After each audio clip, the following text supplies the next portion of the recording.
This is WUSA 9 News at 5, and right now we're focused on kids and crime. I'm Leslie Foster. And I'm Lorenzo Hall. You know, it's something we talk about a lot here at 5 o'clock. Kids committing crimes, getting arrested for things like armed robbery, carjacking, and yes, even murder. And now at 5, we're getting a closer look at the problem. We're going to verify the number of children being arrested in our area. Prince George's County's top attorney, Aisha Braveboy, will join us live to answer our questions about the problems in her county, plus what she thinks needs to be done to fix them. Yeah, but before we get to that, we have some brand new details on the teen suspect accused of murder and attempted murder in D.C. and Maryland.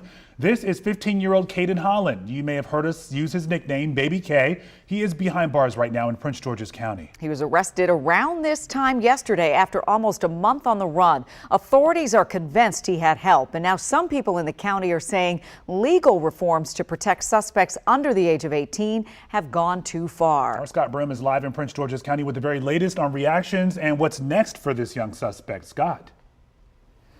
Well, as you just reported, now that Baby K is in custody, a lot of the attention is turned to outrage, criticism of the juvenile justice system.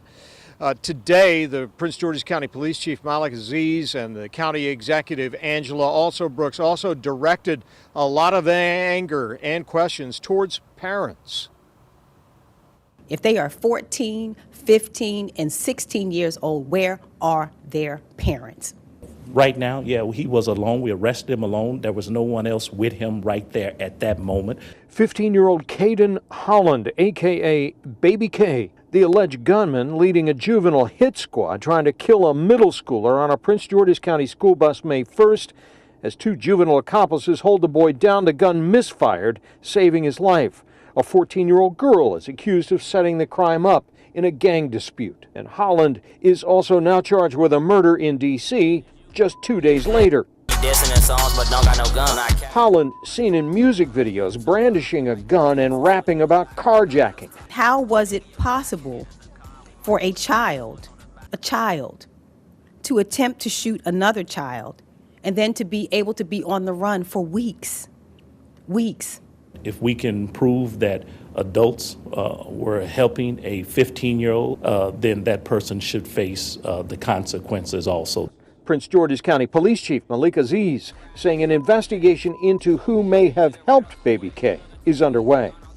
Aziz says Holland has a record in Prince George's County, but juvenile protections prevent him from providing details. Aziz and also Brooks complained juvenile justice reforms in Maryland have gone too far. It has become more difficult for police to question young people about anything. Parental consent is not even in play. It is an attorney has to give permission. Prince George's County Executive Angela Brooks today calling for accountability for both the charged teens and the adults in their lives. I hear it all the time. Program. We can create every program known to man, and it will do very little if the children who commit these acts of violence are not held accountable. Now, also today, the state's attorney here in Prince George's County, Aisha Braveboy, pointed out that all the juveniles in this bus attack case are charged as adults.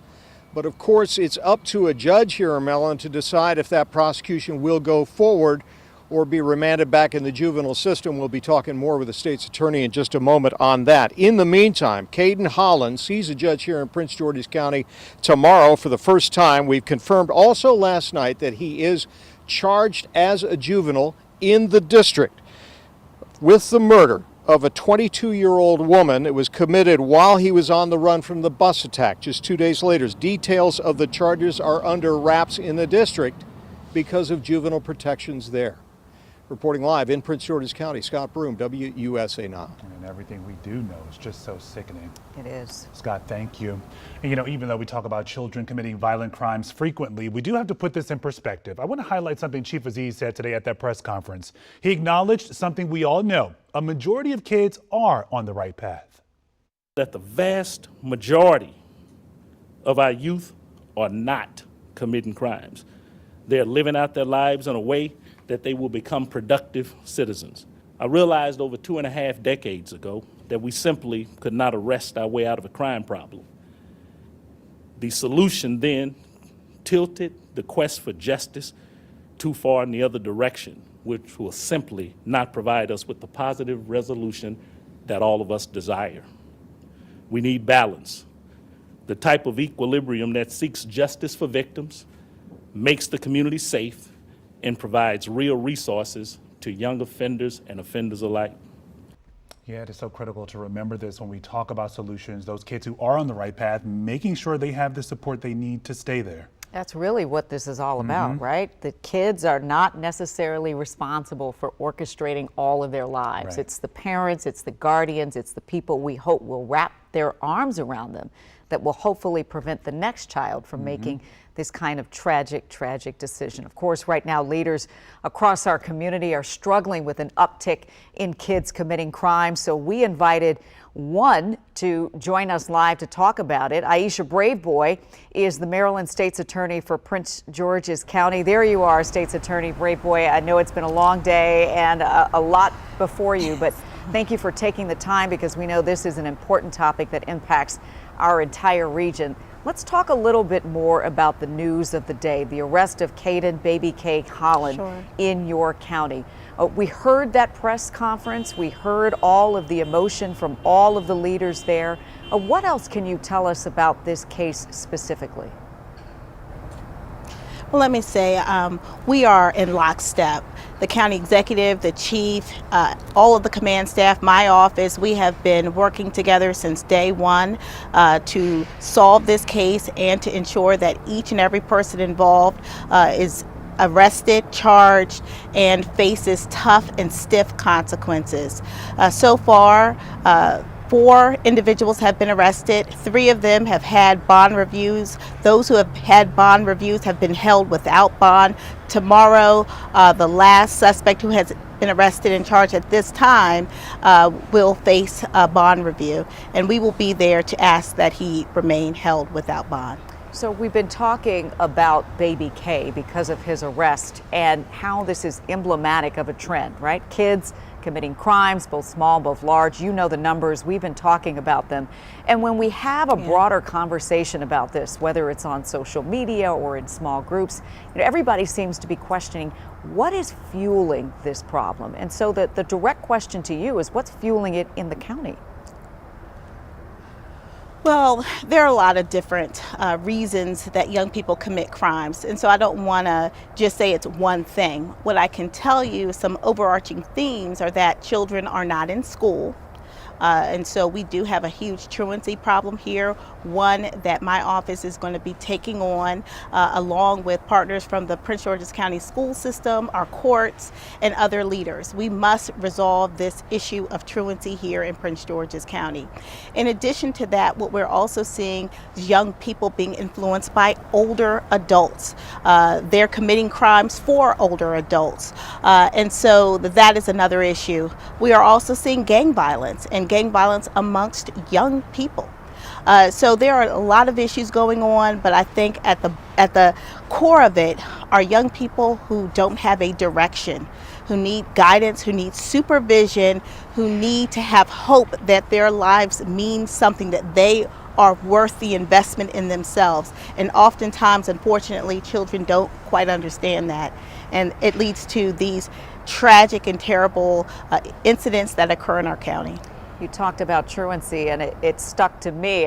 What stuck out to me is that no one there could say whether Caden Holland was even enrolled in school. So there are some questions about what's happening in that part of his life. But we also heard a lot of talk today about changes to the law that have made it harder to hold children accountable in these kinds of cases, and whether these kinds of protections for young people have gone too far.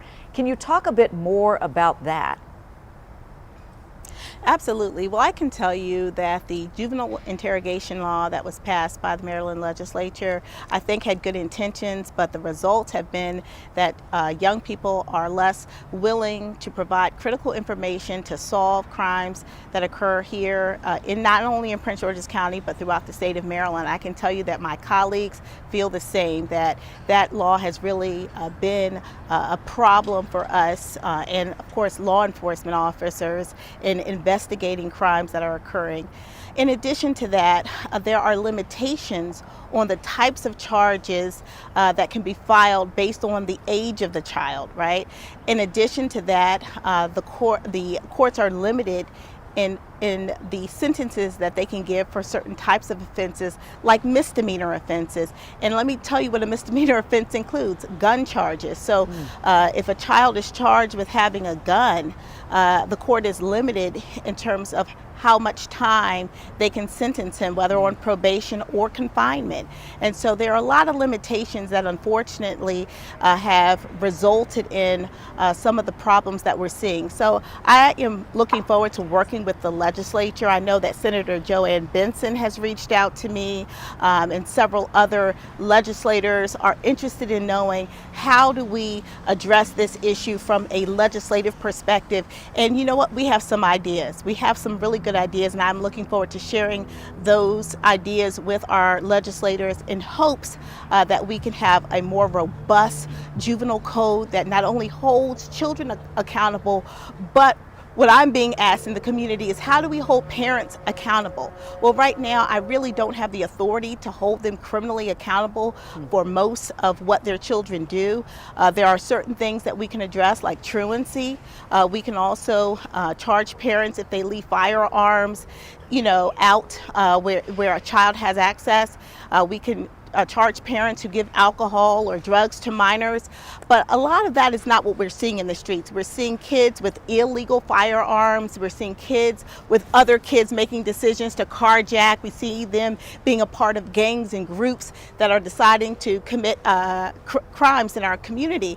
And so there is not the mechanism right now in the law for us to then charge the parent criminally for their children, for their children's choices. So clearly, and so we really do need to look at the law. Yeah, clearly something has to change. State's Attorney Aisha Braveboy from Prince George's County, I wish we had more time to talk about solutions, but I'll hold you to coming back another time when we can talk a bit more about that. Thank you so much. I look forward to it. Thank you. Thank you.